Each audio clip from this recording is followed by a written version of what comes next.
back in the 90s for a while, and he's a great guy, and he's doing great work. And he's part of this group of people, this really energetic group in the House of reformers who I'm looking forward to joining when I get to Washington.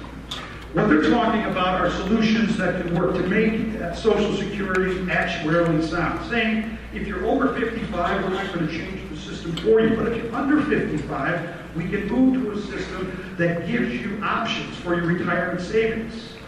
These are the things that we need to be doing and looking at. Now, most people say, oh, you're crazy, that's the third rail of politics. You don't talk about Social Security. But folks, that's what's gotten us into this trouble in the first place. Because we've been unwilling to talk about these big issues. And until we do that, until we have that courage, we're never going to get this job done. Now, one of the other reforms that I think I would make, kind of go back to one of the questions you had, do you realize that the federal government will spend $60 million over the next 5 years just to deploy full-time union representatives for the civil unions, or for public employee workers? We're paying for those folks, full-time union reps on the public payroll. We could end that today. We wouldn't feel any fewer services. Now, finally, common sense solutions. Folks, I've watched, like all of you, for the last 47 days as this oil spill has taken place in the Gulf of Mexico. And it's a tragedy. It's an absolute tragedy. Now, number one, I don't think it should end the offshore drilling. I mean, we didn't end the space program where we had tragic accidents there. We need to continue to drill for oil wherever we can find it. But certainly do so safely and hold people accountable. But here's my question. Where was the federal government when this happened? Now, I saw, maybe like many of you, a flotilla of shrimp boats going out to deal with this problem in the first week of the incident. I think shrimp boats? Are you kidding me? Where the heck is the Coast Guard?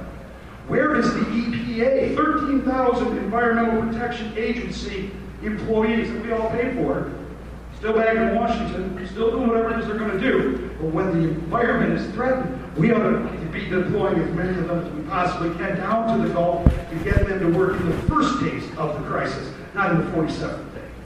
These are the kind of things that we need to insist on, that we need to offer the people of this district, the people of this state, and the people of this country. We need to have the courage to stand up and say the tough things, propose the bold ideas. My pastor told me once, he says, you know what, Paul? If you're going to have an impact, you better be prepared for the collision. He's right. I haven't made everybody happy all the time.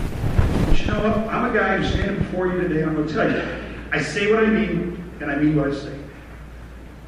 And I have experience, the courage, and the commitment, folks, to get this job done.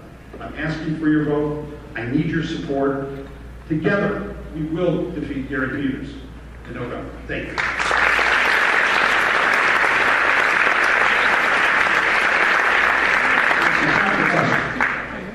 A fellow party member, elected Republican, has violated the law, and you are the only one aware of the infraction.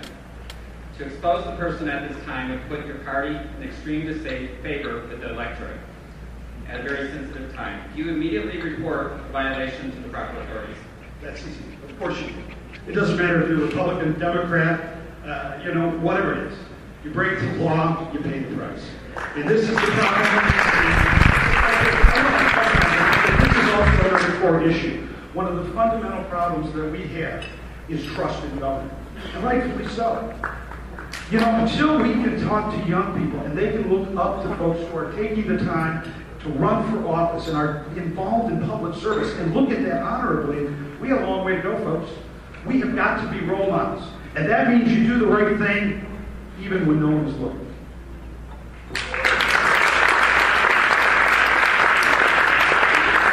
No on any bills that you have not read. Yes, I have, absolutely. I mean, if you don't read the bill, and frankly, I mean, again, I don't know how you can pass a 3,000, 4,000 page piece of legislation. How can you vote yes on something you don't know? Now, here's the other thing, folks. If you can't get that legislation down to, 10, 4, or 5 pages, it shouldn't be considered anyway, okay? I think we can reform the system by making this a lot more, a lot easier to read, a lot more digestible. Shariah's law, I'm not sure if I pronounced that right. Sharia. Will you sponsor legislation to prevent this Islamic law from ever becoming part of the U.S. or state statutes?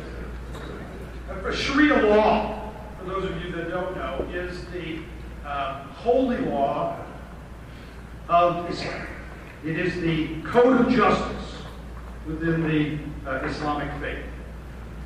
And the question is, would I prohibit it from being incorporated, I guess, into the U.S. code or the legal code? And the answer is yes. I mean, I don't want to. They want to have within their community.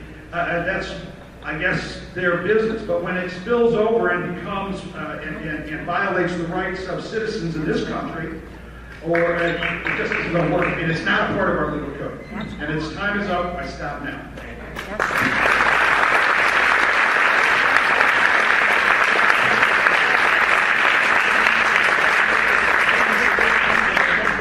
Rocky's next, yes.